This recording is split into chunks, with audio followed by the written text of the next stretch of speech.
Hello everyone, good morning. कैसे हैं आप सब? आई होप आप सब अच्छे होंगे, खुश स्वस्थ होंगे। Welcome to my YouTube channel. आज हम करेंगे सेट रिलेशंस एंड फंक्शन का नेक्स्ट पार्ट, जो होगा क्वेश्चंस। ठीक है, जैसा कि मैंने बताया था कि हम पीजीटी और टीजीटी मैथमेटिक्स सब्जेक्ट कर रहे हैं स्टार्टिंग से, जिसका फर्स्ट ही चैप्टर अभी हमने थ्योरी कर लिया 2 क्लास में। अगर आपने नहीं देखी तो आप पहले वीडियो जाकर देख लीजिए, क्लास 1 एंड क्लास 2। ठीक है, अब हम क्वेश्चंस करेंगे। हम सिर्फ वही क्वेश्चन करेंगे जो एग्जाम ओरिएंटेड हैं, एग्जाम में आते ही आते हैं, उसी टाइप के क्वेश्चन हम शुरू से करेंगे। ठीक है, चलो स्टार्ट करते हैं हम अपने क्वेश्चन। और अगर आपको वीडियो अच्छी लगे तो प्लीज़ मेरे चैनल को सब्सक्राइब करें, लाइक करें और शेयर करें, और साथ ही साथ बेल आइकन को प्रेस कर लें ताकि जो भी नई वीडियो आएगा उसका नोटिफिकेशन आपको मिलता रहे। ठीक है, चलो अभी स्टार्ट करते हैं। देखो, जो एग्ज़ाम में एचटेट में और आगे फर्दर स्क्रीनिंग में भी वेन डायग्राम के इस टाइप के क्वेश्चन आते हैं, जो बहुत ही ज़्यादा इम्पोर्टेंट है। तो देखिए इनको कैसे करते हैं, इनको टैकल करते हैं कैसे। In class of 25 students, statement क्या है आपको ध्यान से पढ़नी है। इन क्लास ऑफ 25 स्टूडेंट, 25 बच्चों की क्लास है। 12 हैव टेकन मैथमेटिक्स, जिनमें 12 के पास मैथमेटिक्स है। 8 have take maths and computer science, और 8 स्टूडेंट्स ऐसे हैं जिनके पास मैथ और कंप्यूटर साइंस बोथ है। ठीक है, then number of students who have taken computer science, कि वो हमें बच्चे बताने हैं जिनके पास कंप्यूटर साइंस है बट नॉट मैथमेटिक्स, पर मैथ नहीं है। देखो, 2 ही सब्जेक्ट हैं, हमें वो वाले बच्चे फाइंड आउट करने हैं जो कंप्यूटर साइंस में हैं बट मैथ में नहीं है, यानी आप कह सकते हो ओनली इन कंप्यूटर साइंस, हमें वो फाइंड आउट करनी है। ठीक है, तो पहले आप स्टेटमेंट को अच्छे से पढ़ेंगे, फिर देखिए इसको कैसे टैकल करते हैं। जैसे कि आपने प्रॉपर्टीज़ पढ़ ली होंगी, पिछली क्लासेस में मैंने करवाई हैं।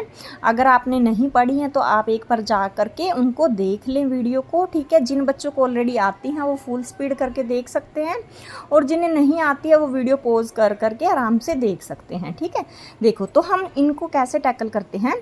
सबसे पहले हम जितने सब्जेक्ट हैं उतने सर्कल बना लेंगे। ठीक है, वेन डायग्राम बना लेंगे उस हिसाब से। यहाँ पे देखो हमारे पास मैथमेटिक्स और कंप्यूटर साइंस 2 ही सब्जेक्ट है ना। ठीक है, तो हम करेंगे मैथमेटिक्स और कंप्यूटर साइंस। ठीक है, एक हमने सर्कल बना लिया एम यानी कि मैथ्स के लिए, दूसरा हमने सी एस यानी कि कंप्यूटर साइंस के लिए। जितने सब्जेक्ट उतने ही सर्कल बना लेने हैं आपको, और ध्यान रखना है सर्कल इस टाइप से बनाने हैं कि वो आपस में इंटरसेक्ट करते हों। ठीक है, जैसे अगर 3 सब्जेक्ट होते तो हम एक और यहाँ पे बना लेते। ठीक है, पहला काम यहाँ तक हो गया। दूसरा काम हम क्या करेंगे, जो भी कॉमन पार्ट होगा सबसे पहले हम वो लिखेंगे। ठीक है, जितना भी कॉमन दिया होगा हम सबसे पहले वो लिखेंगे। तो हमें क्या दे रखा है यहाँ पे क्वेश्चन में, देखिए 8 have take maths and computer science. ये 8 बच्चे ऐसे हैं जिन्होंने मैथ और कंप्यूटर साइंस दोनों ले रखा है। ठीक है, यानी बोथ ले रखे हैं, तो बोथ कॉमन क्या आ गया। ठीक है, कॉमन के लिए यानी इंटरसेक्शन पार्ट हम यहाँ पे लिख लेंगे। ठीक है, ये कौन से बच्चे हुए, जिनके पास मैथ प्लस सी एस दोनों हैं। ठीक है, बोथ वाले बच्चे हो गए। ठीक है, अब देखिए जो जैसा डाटा दे रखा है पहले लिख लो। उसने बोला है कि मैथ्स में 12 स्टूडेंट हैं। ठीक है, कंप्यूटर साइंस का हमें पता नहीं कितने हैं। ठीक है, टोटल स्टूडेंट उसने क्या बोला है, जो टोटल स्टूडेंट्स हैं हमारे पास वो कितने हैं, 25। ठीक है, टोटल दे रखा है 25। तो अब हमने प्रॉपर्टीज़ में भी पढ़ा होगा 25 यानी कि पूरा यूनिवर्सल सेट जो हमारे पास कितना है, यानी कि सारे के सारे बच्चे 25 हैं। ठीक है, ये सारा यू हो गया ना हमारा, ये सारा जितना भी बच गया हमारा। ठीक है, यू यानी यू हमें कितना दे रखा है, 25। अब उसने बोला है कि सिर्फ हमें वो बच्चे फाइंड आउट करने हैं जो कंप्यूटर साइंस पढ़ते हैं। ठीक है, अब देखिए टोटल बच्चे हमारे पास 25 हैं। ठीक है, 8 ऐसे हैं जो दोनों के दोनों ले रखे हैं जिन्होंने, 12 बच्चे ऐसे हैं जिन्होंने मैथ्स ले रखा है। ठीक है, अब देखो सबसे पहले मैथ्स ओनली निकाल लो क्योंकि हमें मैथ पता है। अब मैथ के 12 हैं, 8 कॉमन है जो दोनों पढ़ते हैं, और जो नहीं पढ़ते मतलब सिर्फ मैथ पढ़ते हैं, सीएस नहीं पढ़ते। ठीक है, वो कितने हो गए, 12 - 8 यानी कि 4 स्टूडेंट रह गए हमारे, है ना। ठीक है, ऐसे करना है। कि 8 कॉमन थे जो बोथ पढ़ते हैं, ठीक है। जो सिर्फ मैथ पढ़ते हैं वो कितने बच गए हमारे पास, 12 टोटल थे, 12 में से 8 तो निकाल दो क्योंकि वो तो दोनों वाले हैं, तो कितने बच गए हमारे पास, 4 स्टूडेंट्स ऐसे हो गए जो मैथ्स ओनली पढ़ते हैं। बट हमें तो पूछा है कि कंप्यूटर साइंस में कितने पढ़ते हैं, ठीक है। अब कंप्यूटर साइंस ओनली बोला है उसने, तो याद रखना बोथ वाले बच्चे नहीं इंक्लूड होंगे क्योंकि यहाँ तो मैथ के भी बच्चे पढ़े हैं ना, ठीक है। 8 हैं, हो सकता है कितने, क्या हमें नहीं पता कितने यहाँ पे मैथ के भी पढ़े हैं, ठीक है। तो सिर्फ कंप्यूटर साइंस होंगे जो वो ये वाले स्टूडेंट्स होंगे, ठीक है। बोथ को छोड़ के खाली कंप्यूटर साइंस पढ़ते हैं, जैसे खाली मैथ वाले ये वाले थे, मैं यहाँ पे सर्कल लगा देती हूँ, है ना, ये खाली मैथ्स वाले थे, ठीक है। तो ये कंप्यूटर साइंस वाले होंगे। अब देखो हमें कंप्यूटर साइंस का तो दे नहीं रखा कितने बच्चे हैं कि हम बोथ में से माइनस कर देते हैं ना, तो अब हम क्या करेंगे, कहाँ जाएंगे, टोटल यूनिवर्सल पर। तो टोटल कितने स्टूडेंट थे हमारे पास, 25, ठीक है। और हमारे पास कंज्यूम हो गए 8 + 4 12, ठीक है।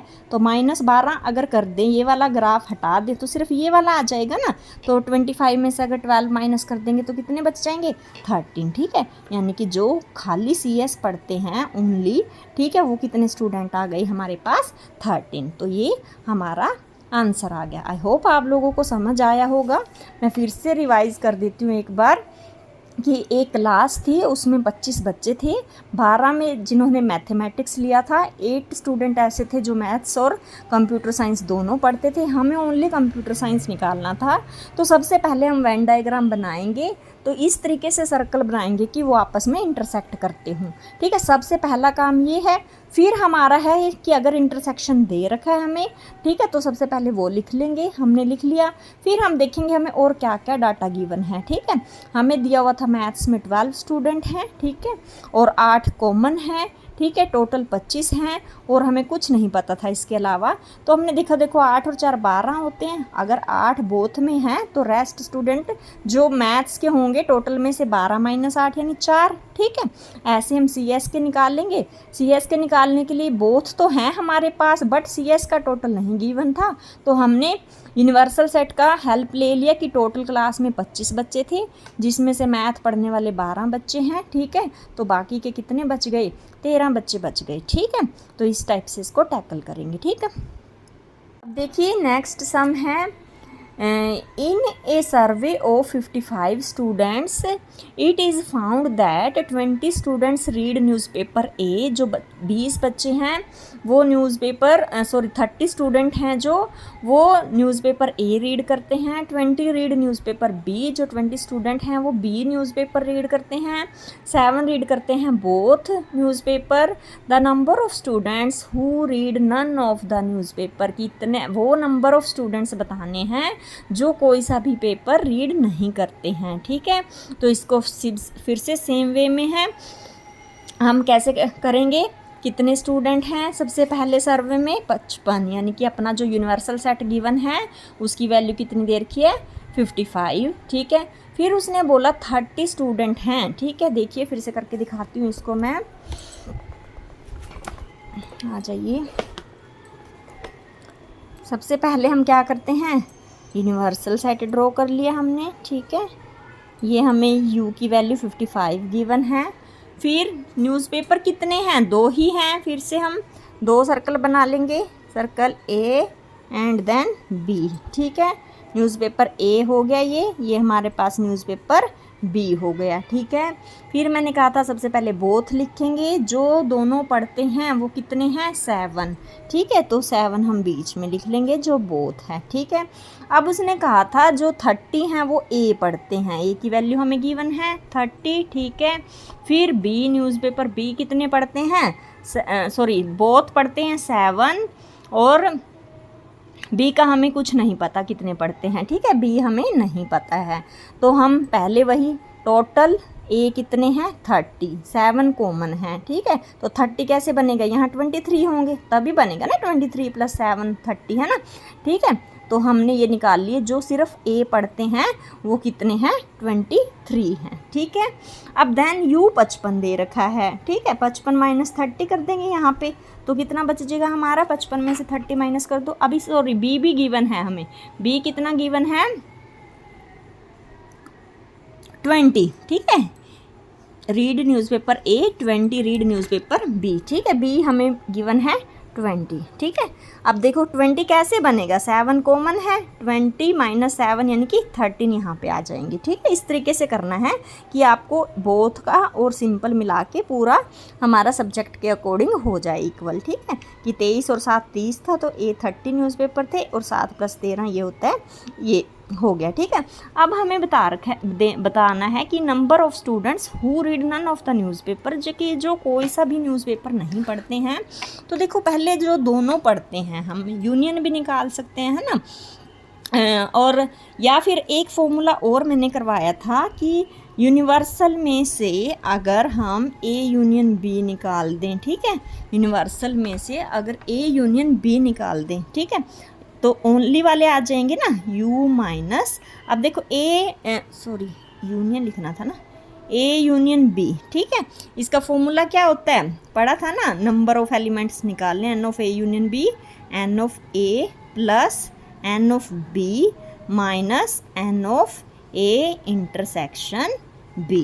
ठीक है, क्यों, क्योंकि ये फॉर्मूला होता है, तो बहुत इंपॉर्टेंट फॉर्मूला है, n of A union B. Number of A union B कैसे निकालते हैं, n of A plus n of B minus n of A intersection B. ठीक है, अब सबकी वैल्यूज़ गिवन है, ये एक प्रॉपर्टी है, आपको लर्न कर लेनी है, ये क्या है, एक प्रॉपर्टी है, आपको लर्न कर लेनी है। ठीक है, अब हमें वैल्यूज़ पता है, रख दो इसके अंदर। u की वैल्यू कितनी थी, 55 माइनस, ब्रैकेट लगाना याद रखना, कभी ये बस साइन चेंज हो जाएंगे, आधे बच्चे फटाफट में ये ब्रैकेट लगाना भूल जाते हैं। एन ऑफ ए, ठीक है, यानी न्यूज़पेपर ए। ठीक है, कितना गिवन है, 30। एन ऑफ बी की वैल्यू कितनी गिवन है, 20 minus n of A intersection B, ये कॉमन ए इंटरसेक्शन बी होता है ना। ठीक है, एन ऑफ क्यों लगा रही हूँ, नंबर ऑफ पूछा है इसीलिए। ठीक है, ये हो गया हमारे पास 7, तो कर दो इसको minus, 30 + 20 50, 50 minus 7 43, 55 minus 43 is equal to 12, तो हमारा 12 आंसर आ जाएगा। ठीक है, कि जो कोई भी न्यूज़पेपर नहीं पढ़ता है वो कितने स्टूडेंट हो गए हमारे पास, 12 हो गई। ठीक है, समझ आया। ठीक है, फिर से देख लो क्या गिवन था कि किसी सर्वे के अंदर 55 स्टूडेंट्स हैं जो 30 न्यूज़पेपर ए पढ़ते हैं, 20 न्यूज़पेपर बी पढ़ते हैं और 7 दोनों ही पढ़ते हैं।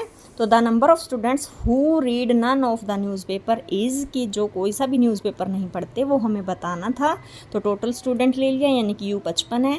फिर n ऑफ a हम इसको लिख सकते हैं a b। ठीक है, जो नंबर ऑफ़ स्टूडेंट जो a पढ़ते हैं न्यूज़पेपर, नंबर ऑफ़ स्टूडेंट्स जो b पढ़ते हैं। ठीक है, ये इनका बोथ इंटरसेक्शन यानी n of a intersection b given है। ठीक है, फिर मैंने बताया था जो 30 है, 37 सबसे पहले कॉमन वाले लिखेंगे, फिर 23 + 7 30 होता है, ऐसे 7 + 13 20 होता है। ठीक है, जो हमें गिवन है इस प्रॉपर्टी का यूज़ करेंगे, u minus n of a union b। तो 55 माइनस इसका फॉर्मूला लगा दिया, n of a plus n of b minus n of a intersection b, value put up कर दी और हमारे पास आंसर आ गया। ठीक है, आई होप आप लोगों को क्लियर हो गया होगा। अब एक सम और है, ऐसे ही देख लीजिए, मैं 3 वाला करवा देती हूँ। A class has 75 students. The number of students studying one or more of the subject in the class as below. ऐसे दे रखा है। ठीक है, 75 स्टूडेंट है क्लास में। मैथमेटिक्स पढ़ते हैं जो वो 100 हैं, फिजिक्स पढ़ते हैं जो वो 70 हैं, केमिस्ट्री पढ़ते हैं जो वो 46 हैं। आगे मैथ एंड फिजिक्स दे रखा है 30, math and chemistry 28, physics and chemistry जो पढ़ते हैं वो 23 हैं, मैथ्स फिजिक्स एंड कैम तीनों पढ़ते हैं जो वो 18 हैं। The number of students enrolled in maths on alone, सिर्फ मैथ्स में कितने पढ़ते हैं हमें ये फाइंड आउट करना है। देखो इसे ध्यान से करना है, थोड़ा सा बड़ा है, ये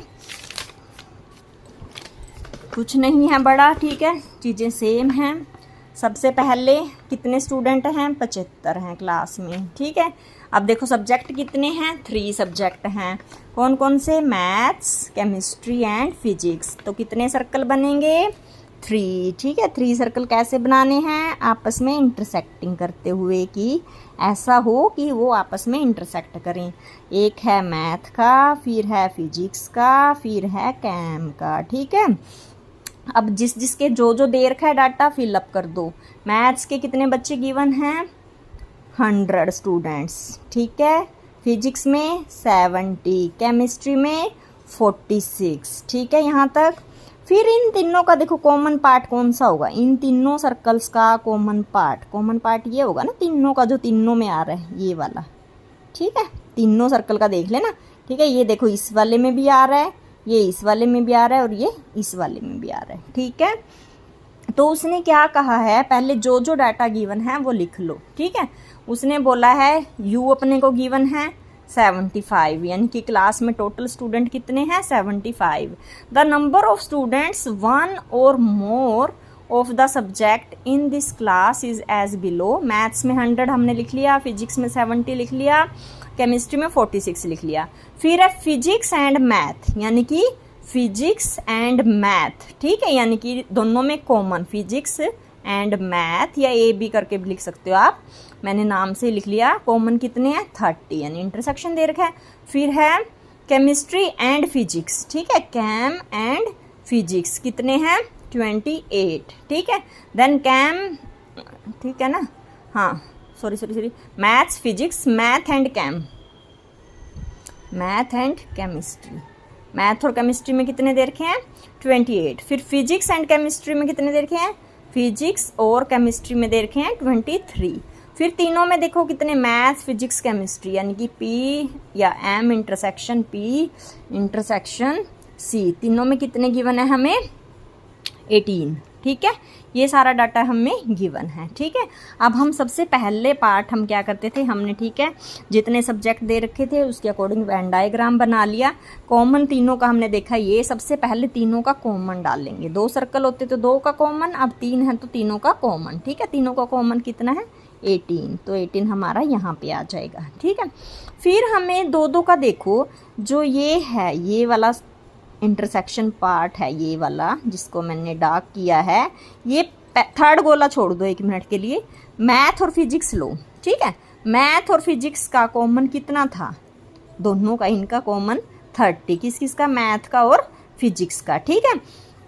अब देखो 18 तो नीचे आ गया तीनों में, 30 टोटल है, तो ये पार्ट कितना बच गया 12 बच गया, ठीक है। 30 - 18 ये 12 बच गया ना, ठीक है। ध्यान रहेगा कैसे करते हैं, कॉमन पार्ट दोनों का मैथ्स और फिजिक्स का 30 गिवन था हमें, ठीक है। 18 तीनों का कॉमन था, ये ले लिया, तो ये वाला रेस्ट पार्ट हमारा 12 बच गया ना, ठीक है।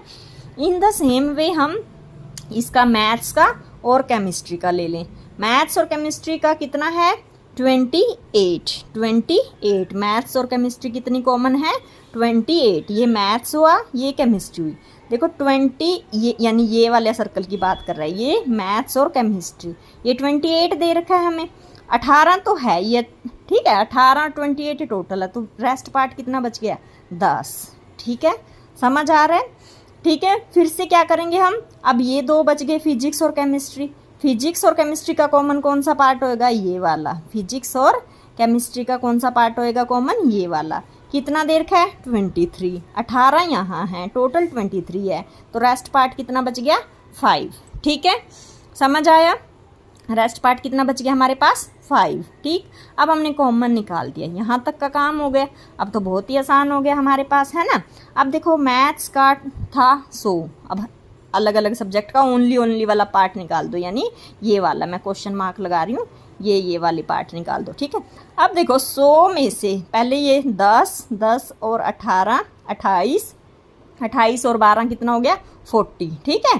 टोटल था 100, ठीक है। कॉमन कितना हुआ 40, जो सब में है, तीनों में चाहे किसी में भी है, ठीक है। तो मैथ्स ओनली कितना निकल गया 60, ठीक है। तो यानी ये जो पोर्शन बचा हमारा कितना आ गया 60, यही हमें फाइंड आउट करना था, ठीक है, कि मैथ्स ओनली। सिमिलर वे में अगर वो फिजिक्स ओनली पूछता तो यहाँ फिजिक्स कितना है 70 कर दो। इधर ये वाला सर्कल उठाए ना फिजिक्स वाला, 12 18 कितना होता है 18 20 30 और 5 35 से 70 में से 35 घट गया, तो ये आ गया 35, ठीक है।